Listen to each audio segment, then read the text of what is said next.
Dans le cadre du Salon du livre jeunesse qui aura lieu en mars prochain, la médiathèque de Luçon accueille depuis quelques jours deux artistes en résidence. Il s'agit d'abord de Julia Wouters, une jeune illustratrice. Ses œuvres sont d'ailleurs exposées à la médiathèque et ce jusqu'au 21 décembre. Cette résidence est pour elle l'occasion de travailler sur un projet d'album jeunesse. Pour cela, elle intervient donc dans différentes classes du Pays né de la mer et elle apprécie tout particulièrement ce travail avec les jeunes. Plus ils sont grands, moins ils ont confiance, parce que plus ils se sentent bloqués par une technique de dessin, par le bien faire, etc. Mais du coup, c'est aussi là, je travaille avec des sixièmes, avec des secondes. On travaille parfois avec une technique imposée, comme du découpage, des couleurs très limitées. J'essaie de les faire lâcher un peu le crayon et la gomme, d'aborder le dessin différemment. Et puis après, de façon narrative, parce que ça m'intéresse aussi, on prend le temps aussi de faire des petits exercices, de faire des petits jeux. Par exemple, il y a quelques jours, avec les sixièmes, on a travaillé sur les personnages. Et donc, voilà, comment dessiner tel personnage pour qu'il ait ce caractère, pour qu'il soit reconnu comme... voilà. Donc, en fait, on y va petit à petit et là-dedans, ils sont hyper inventifs. Et les enfants doivent faire face, comme elle, aux problèmes d'inspiration.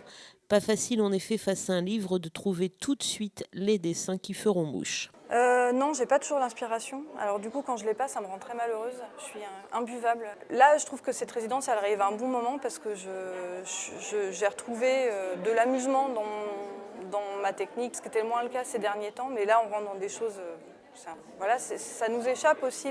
Il y a des fois, c'est facile et puis on a des idées, des envies. Et puis des fois, il y a des textes riches qui arrivent et puis on est un peu démunis.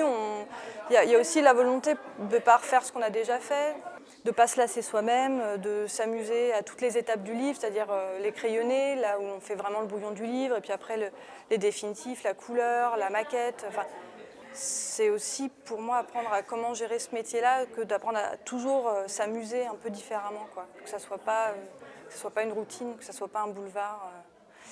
Voilà.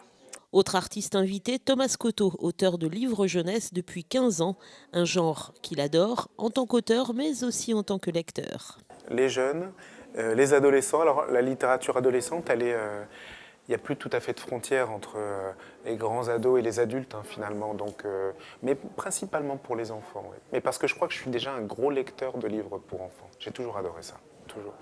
Je trouve qu'au niveau des émotions, en très très peu de mots, on arrive à avoir toutes les émotions d'adultes, en fait, hein, dedans. Et puis les questions des enfants, mais je trouve que ce sont les mêmes questions qu'on se pose encore quand on est adulte. Hein. Les grandes questions, bien sûr, que ce soit la mort, l'amour, la famille. La famille, c'est un sujet idéal, je trouve, pour écrire pour les enfants. Et puis en tant qu'adulte, on sait très bien que la famille, ça peut peser aussi énormément. Il y a les plus belles joies dedans. Donc oui, principalement que pour les enfants, ouais. Lui aussi, bien évidemment, durant cette résidence, va à la rencontre des jeunes et propose même des ateliers d'écriture.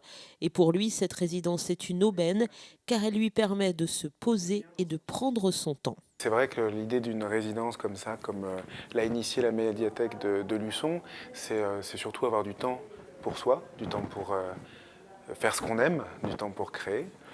Et puis aussi du temps pour rencontrer à la fois des enfants, des adolescents, des adultes, et leur proposer d'entrer dans notre univers. Donc moi je rencontre des sixièmes, des CM, des primaires autour de l'écriture, on écrit ensemble, ils écrivent eux, et leur faire quelque chose, ben, c'est déjà leur faire approcher, voilà, leur faire goûter les mots. Moi j'aime beaucoup jouer avec les mots, donc on est là-dessus.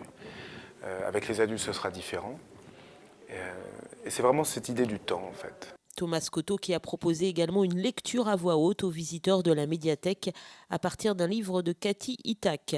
Les deux artistes sont donc en résidence sur le territoire du Pays né de la mer jusqu'au 20 octobre.